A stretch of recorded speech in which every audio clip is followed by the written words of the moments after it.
Let me invite you to go on a little vacation and learn a lesson from a little place called the Easter Island.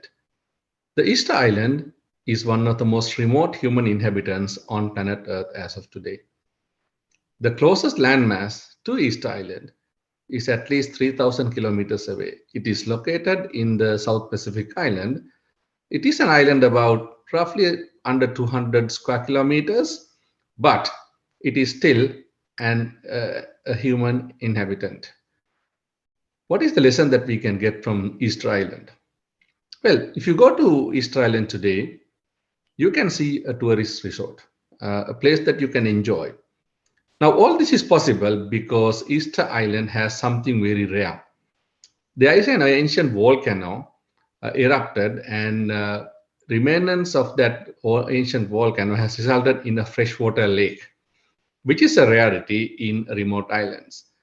Because of that fresh water and the rainfall, the island was blessed with rainforest. A lush rainforest existed in the island for several millennia. About 1,000 or 1,500 years ago, humans started arriving in this island. Now, if you go to East Island today, you will find some peculiar features in the island. Those are called moais or big statues. Now, each of these statues is at least 12 to 14 feet high, few tons in weight, different sizes, depicting large human-like faces. To be exact, there's about 880 to 900 of these statues erected around this island in various locations.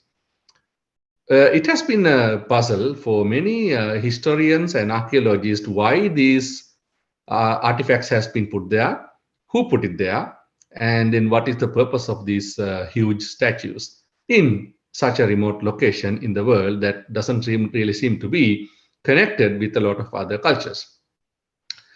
To make things even more interesting, people noticed that some of these statues were actually half finished, and some other statues were damaged, showing some kind of a confrontation of groups that had intended not well on those statues.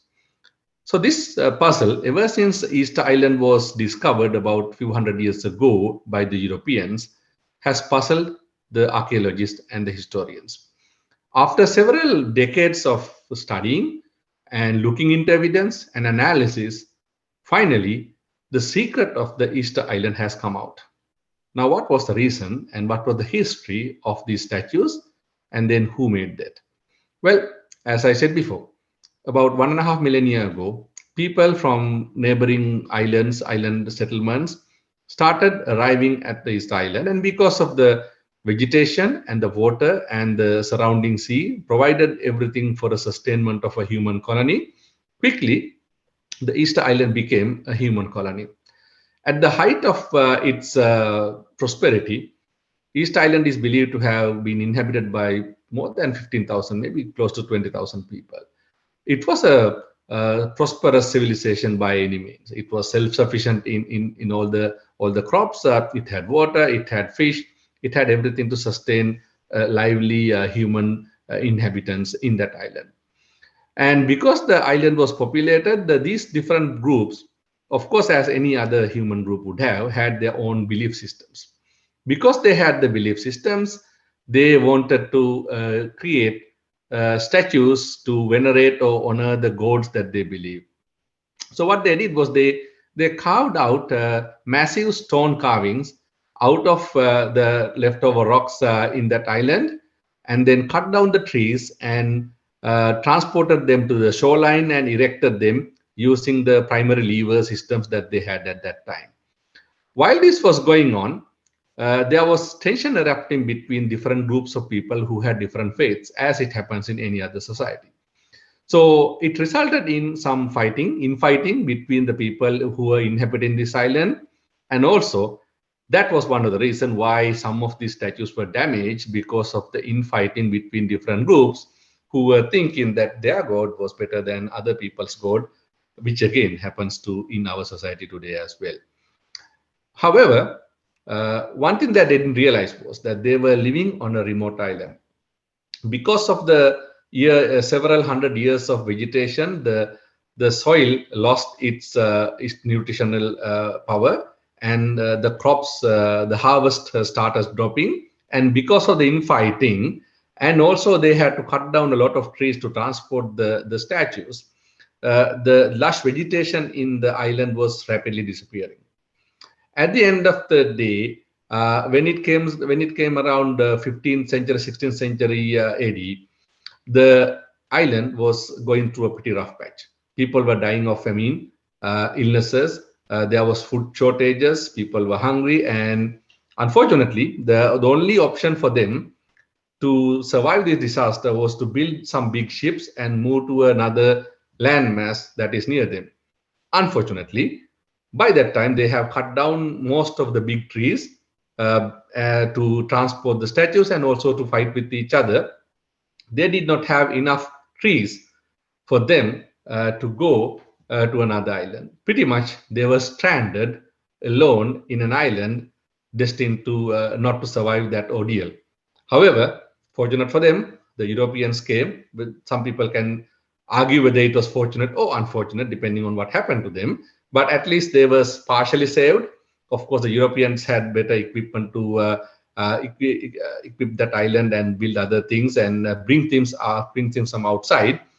However, the people on that land basically became a smaller group that is still surviving in that island today, but they actually demonstrate a very shadow of what they would have been at the pinnacle of their civilization when these statues were built. Now, if you look at the story of this island and how these people behaved, one would say that that is not very smart approach from them, because when you live on an island with a limited supply of water, limited supply of trees and vegetation, you have to be careful. You should not be fighting among each other. You should be preserving and go for a more of a sustainable model. I think we all agree on that. Now, the funny thing is, let's extrapolate this idea to something a little bit bigger. We, as humankind on planet Earth, live on an island. Our island is called planet Earth. Our Earth has a limited amount of water and trees and other supplies to sustain life, human life and other life. And there is no way we don't have the material or the know-how in case something happens to this planet. We don't have the know-how to transport a significant portion of our population to any nearby planet, an inhabitable planet. We don't have the know-how. We don't even know what is the most inhabitable planet that is nearby, which might be few light years away. So in a way, our predicament today and the way we deal with our environment is very similar to the fate of the East Islanders. And living in this planet with those limited resources, what are we doing today? We are disregarding the value of environment and doing whatever we want to do. We fight with each other, consuming most of our valuable natural resources as well, by that way as well. So in a way, we are no different than the East Island people when they were going through the rough patch, or when they were just about to go through the rough patch, the way we are dealing with our own environment on planet Earth. Only thing is that we don't think that there will be an alien spaceship coming to occupy planet Earth and bring resources from outside. It is highly unlikely.